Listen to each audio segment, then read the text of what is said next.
Good day, everyone, and welcome to the third part of our lesson, Changing Media Throughout History. At this point, we are going to understand or we're going to learn how media convergence eventually warped or evolved the media to the media that we have now. Now, when we say media convergence, we have to focus on the word convergence first before we can actually define the term. So, convergence is a term used by various academic disciplines to describe and analyze manifold processes of change towards uniformity. Its application in the communication sector is often referred to as media convergence. So, let's take the definition of convergence and let's apply it into media. So, if convergence is the manifold process of change towards uniformity, it means that media convergence is media's slow evolution towards this singular entity that is uniform throughout different media. So for example, let's compare a book, a newspaper, and a magazine. So as I've repeated to the class countless times, a book, a magazine, and a newspaper has its defining differences. A book is usually very niche based. It has a specific target, a specific audience due to its specific information. A newspaper is very political in nature. It's very fast paced. No two articles, no two copies are the same across days. And a magazine is very visual, usually has very interest-based topics. With media convergence, it merges all of those types of media. Media convergence also encompasses or involves valuable approaches to describe, characterize, analyze, and understand the digital creative economy. It overlaps with some subsectors between communication and digital creative industries, such as publishing, music, broadcasting, advertising, film, and games. So this means that the different types of media will eventually integrate itself into the different creative industries in order to have this uniformity of identity. According to Jenkins 2006, media convergence is an ongoing process that should not be viewed as a displacement of the old media, but rather as an interaction between different media forms and platforms. So rather than thinking that the internet is pushing away um, films, newspapers, magazines out of production. Think of it as think of it as books, films, and etc. interacting and adapting with the different types of media across different platforms. Because if you think about it, let's say the media of Jenkins also defines convergence as the flow of content across multiple media platforms. This suggests that media audiences nowadays play a crucial role as well as technological changes within society. So the reason why certain content goes from one media to another is of course because of society. We manage to integrate the same message in various platforms. Media convergence as a phenomenon involves the interconnection of information and communications technology, computer networks, and media content. It brings together the three C's: computing, communication, and content as a direct result of the digitization of media content and the popularization of the internet. Now, by drawing on the definitions of media convergence, it can be argued that one of the ways of understanding media convergence is in terms of interaction between old and new forms of media. Now, with that said, I hope you guys understood that, and I hope you guys can understand how media convergence is a concept and is a phenomenon that is very much relevant in today's time. So, what is old and new media? At what point does a certain type of media become old media, and at what point is it considered new media? To understand the difference, we can differentiate them as old or traditional media and new media. Traditional media refers Traditional media refers to the forms of media that were common prior to the information age. The information age is the time in society when information is accessible. It's now at the tip of our fingertips.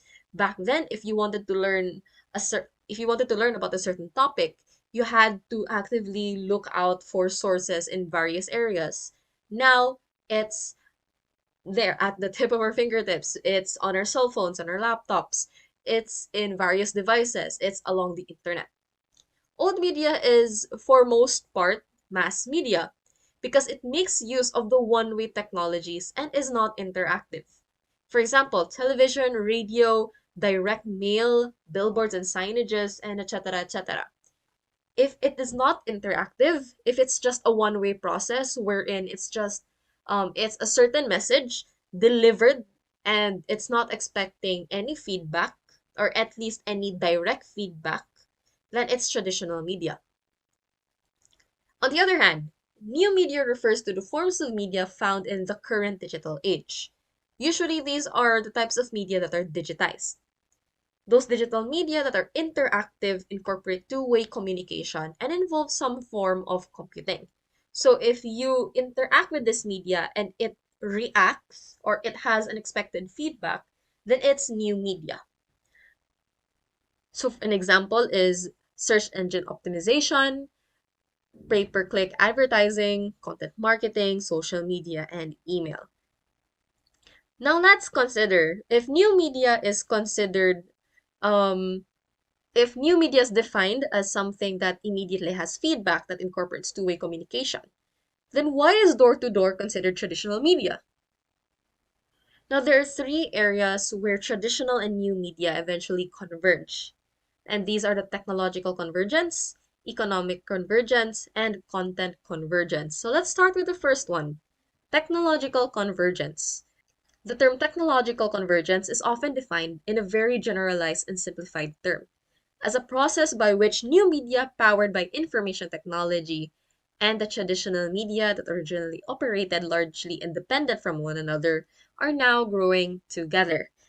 Traditional media and new media are now sharing the same technology that allows it to continue or to power on or to proceed. Depends on you on what type of verb you wish to use.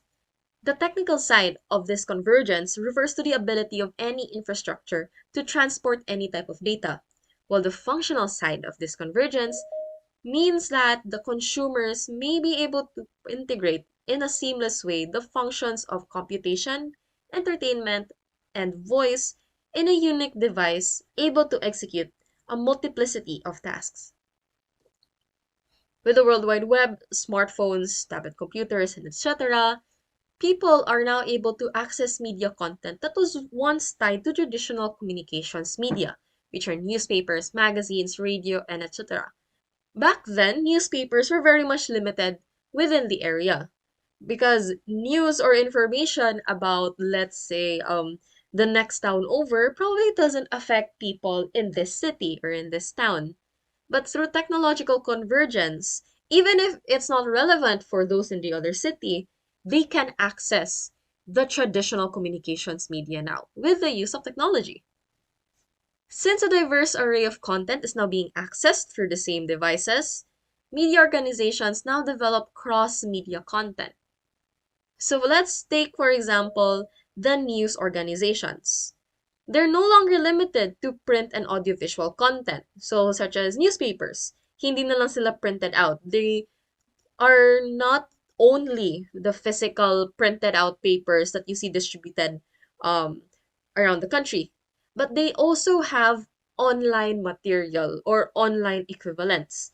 That's why if you want to see or if you want to look for an article from, let's say, the Philippine Inquirer or the Philippine Star, you can look for the actual paper or you can look for it online rather.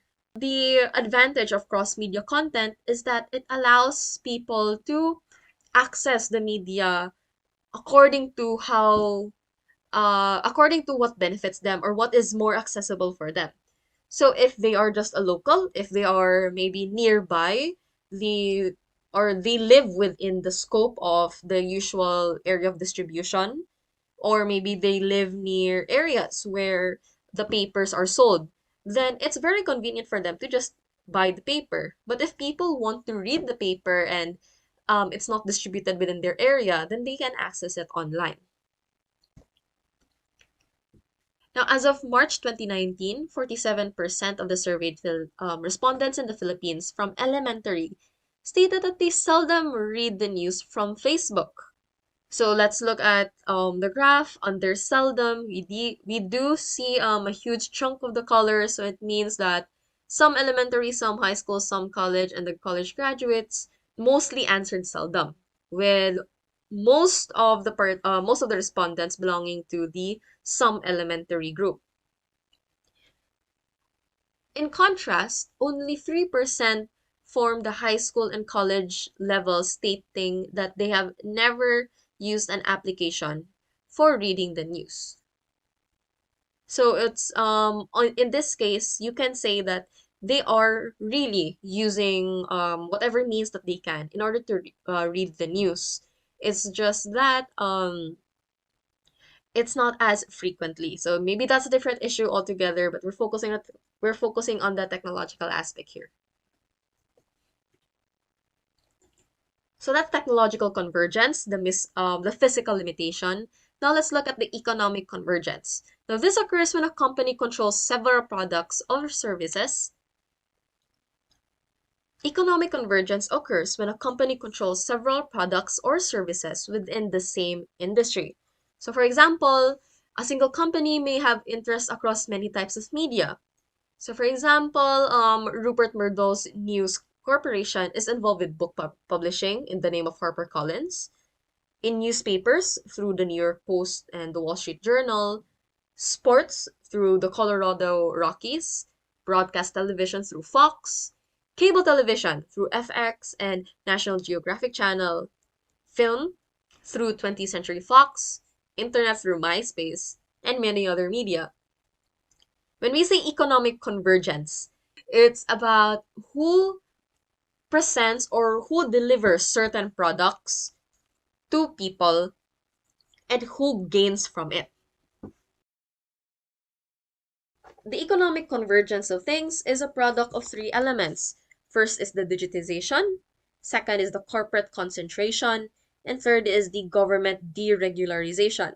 Now, when we say digitization, it means that media, because it's now accessible, it's also easily controllable.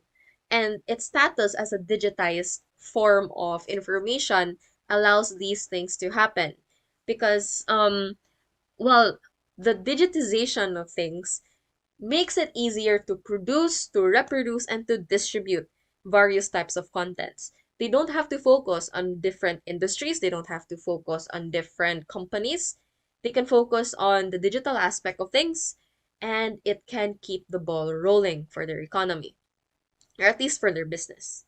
Next is the concept of corporate concentration. At some point, the smaller companies get integrated into larger companies. Now, this is an issue because it removes the identity of certain companies, and it allows only a few voices to be heard. It allows few types of content to be released. If you would remember the discussion about film, how sometimes major industries have their own independent companies. The independent companies are usually reserved for more creative works, for more adventurous works that may or may not have secured success in the industry. But that is corporate concentration at work. Rather than allowing those types of companies to be fully independent, to be able to make their own decisions, to be able to actually control their own business, corporate concentration has integrated them into a major company. So what that means is that if ever the major company actually wants something very specific, or they actually want a certain message to be delivered, those independent companies have to follow through. Last is government deregularization. This allows certain media conglomerates to own different types of media in the same markets, which actually has permitted content carriage companies to also own content producers. So what this means is that the government is no longer checking those who are creating the media. It's allowing it's allowing multiple voices to come out from the same mouth, so to speak. It's giving people the illusion that they are actually it's giving people the illusion that they are listening to different perspectives, that they are hearing the different sides to the story, when in fact it's the same hypothetical person or metaphorical person that's telling them these things. And the government isn't doing anything about it because, it's profit. And it's not regulating it. Maybe the media laws still haven't done anything to ensure the independence and um maybe the production of these types of media. So we just the thing that we can do at the very least as consumers is be aware. Know which companies work together, know which types of medias are expected to at least align in their views. Because there's a thing that these companies do. They post contrasting ideas from sister companies, or rather, let me rephrase that. They upload contrasting opinions between sister companies to make it seem like they have different stances, they're of different voices. But in reality, it's just one group that's benefiting from it. So by publishing various perspectives on things, of course people will lean towards a perspective that fits with them, cognitive bias. They want to feel they want to feel validated. They want to they want to be validated for their stances. So they will engage with media that aligns with their stances or with their viewpoints. And through corporate concentration and government deregularization, it allows those types of medias to release various contents with contrasting ideas. So they have a very big scope on who will consume their media. So I hope if you guys have any questions or concerns at any point in this discussion, do feel free to leave a message at Teams. So the content convergence, the last one, is a series of processes of convergence, integration, and intersecting of the media in the range of its content during the whole process of its creation, starting with planning, through creating and supplying, and then to using. This is actually the thing that I just discussed in the last slide, wherein the content in media convergence ensures that people are reached with the right message, individual, and time. The content is packaged in a way that will make you want to, well, use it. The one way that content has engaged with media convergence is through storytelling. Users can use their content to tell stories across various platforms. Content is a source of brand extension. The types of content that you produce creates your brand. And at the same time, the more you consume a type of content, the more you promote their brand. Reaching a new audience will eventually, of course, generate profit and revenue and increase product sales for media and other business corporations. Rich and narrative content engages with media consumers. That's why various industries are trying to find the most attractive story. They're trying to find the story that resonates the most with the people today. Because if people are consuming the content, then that ensures, well, profit, their continued economic standing, and at the same time they can upgrade their technological capabilities. Now with this graph, we can see that through the technology of mobile, from this graph, we can see the growing trend of convergence through technological means, with the increased use of the smartphone app and the very much decreased use of the tablets in order to access the web. In terms of technological advancements, smartphones are a form of technology that has been developed to make media more accessible for the people in their day-to-day lives. In the 21st century, the content and platforms have eventually separated, with content now being accessible in digital form across multiple devices. That back then, if there were selling points such as only in cinemas or maybe only in TV. With media convergence, It is ensured that content can be accessed through multiple devices. It's no longer limited to a certain form of media. And lastly, we will discuss the changing concepts or conceptions rather of the media. Now, we've heard so much about new media, about the internet, and now we hear about convergence, which is the unifying of the various forms of media. And that raises the question, is traditional media really dead? Is the production of books an unstable source of income? Is creating newspapers something that's no longer worthwhile? Higher consumption for 2020 has been predicted partially based on the coronavirus outbreak. So, because of course we were all cramped at our own homes, so digital media is the safest way for us to consume media, as traditional media will require us to interact with other people, to go outside. So let's ask ourselves: is traditional media dead or alive? While new media receives all of the hype, has traditional media really become obsolete? While traditional media isn't as lively, isn't as fruitful as before, you should think about how you use traditional media to your advantage rather than seeing it as an inconvenience, or rather an inconvenient source of information. And with that, you also combine it with your new media initiatives. So for example, with the, I forgot if it's in this part of the video or maybe it's in part two, I mentioned buying a book first before actually watching the film. Now, um, I finished The Fall of the House of Usher by watching its online version, by watching it in Netflix. And after that, I read the book version. And from the book, I eventually reviewed, I refreshed my knowledge of Edgar Allan Poe's work. And if anything, my indulgence into the traditional media of books, of because I had to buy the physical copy of books by Edgar Allan Poe, or else I'll get distracted in the internet.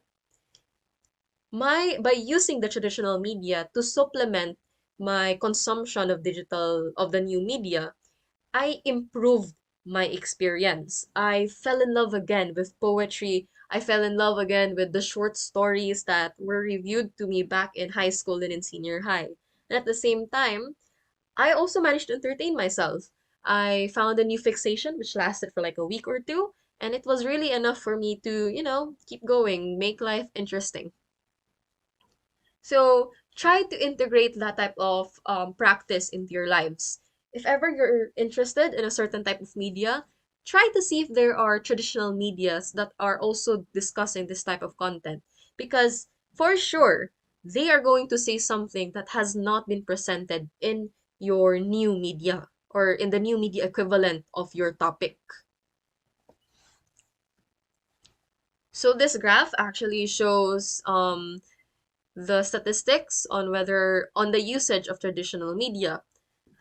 So Americans spend 245 minutes watching television per day on average. Well, there were also more than 240 million AM FM radio listeners per month. And audio streaming increased 97.4 over recent years, with millennials representing the highest number of listeners. So it seems that, well, traditional media, it's still being consumed. It's still up in the race, so to speak. This graph implies the end of the TV era, because if you look at the data here, it sees that at some point, the decline of the TV eventually passed by the increase, or the increase or the growth of internet usage. By averaging almost 8 hours a day, people around the world spend more time consuming media than ever before. 8 hours a day, that's an entire work shift. For decades, TV was the undisputed number one in terms of daily media usage. It was very much easy to tune in to a television after work. It's possible that you might not even be actively watching TV, but having the TV on just helps this parang consistent stream of information. And it still is if you count desktop and mobile internet usage separately. But if you combine both desktop and mobile internet usage, the total internet consumption has exceeded TV consumption for the first time last year. Specifically, when we say last year, it's 2019. This source was taken back in 2020. Now, there are several misconceptions in the media industry. One is that the younger adults are watching less TV. But data from Nielsen tells a different story, with teen and adults aged 18 to 34 averaging around 21 hours of viewing time per week, compared to the 50 plus age group viewing roughly around 47 hours per week. The younger demographic is in fact consuming less television than other age groups, but there's still plenty of opportunities to reach younger viewers. If you would see today, a lot of the cartoons, a lot of the media targeted towards children are becoming more and more appropriate. So, for example, Bluey. Personally, I'm like what well into the adult age range, but I still enjoy Bluey now. If I enjoy it, how much more the kids? The type of media that traditional media is now churning out, it's intended for people to consume. And I can say, whoever made Bluey, they did it well. Because I don't really have the statistics here, at least in the presentation, but a lot of people are tuning in to that show, particular, especially for those with kids. But at the same time, Bluey also has its international platform in YouTube and in other websites. So once again, technology convergence, content convergence, it's a thing that we really can't escape. Radio also continues to lead traditional media platforms, with most people or with most adults from 35 to 49 listening to the radio weekly. They're the largest audience segment reachable via radio channels. 92% of people from 18 to 34 are in fact exposed to radio ads on a weekly basis. So it's not like radio listening is for old people. A lot of people are actually listening to the radio, and it's actually higher than you think because that's the detail of the radio industry.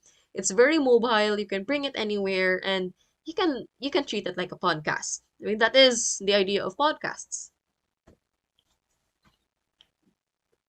Print, however, may not have the penetration it once did, nor did it possess, or nor does it possess, the widespread reach of television and radio. But many well, the study's clients utilize print effectively and efficiently to reach a 45 plus demographic. The newspaper penetration report by Nielsen Scarborough, issued by Pew Research Center, noted a post-recession decline in the newspaper industry compared to an increase in network, cable, and local TV as well as digital ad revenue.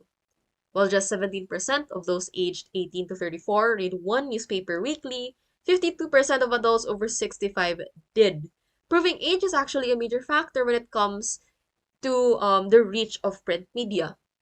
So maybe it's just an old school way of looking at things, but print media eventually became synonymous to the old person approach when it comes to accessing media.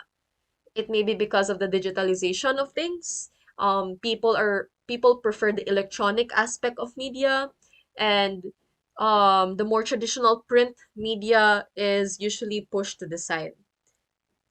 Now, while the reach of print publications is not what it once was, we are also not paying the same rates for print publications. Now, I know this was a very long topic, but let's close it with this line. Whether to stay traditional or to go digital depends on the audience you are trying to reach. So this is you as the content creator. Are you going to be writing a physical book, or are you going to be a short form content creator? It may seem practical to target your efforts in one direction or another, but as we see with the vast majority of your clientele, as well as the concept of convergence, your ticket to success in any content creation direction very well could be the appropriate balance of both traditional and new media. So do not disregard the power of the traditional aspects of media. Do not push to the side the foundations of media. Same in MMA. We're digital communicators, but we are still taking, for example, drawing one and drawing two. Those are very traditional courses. And it's because they lay down the groundwork to make effective content, to develop the effective skills. Same with the traditional media. Issues and strategies in traditional media can translate well into new media, and in fact can even give you an edge over other sources of media.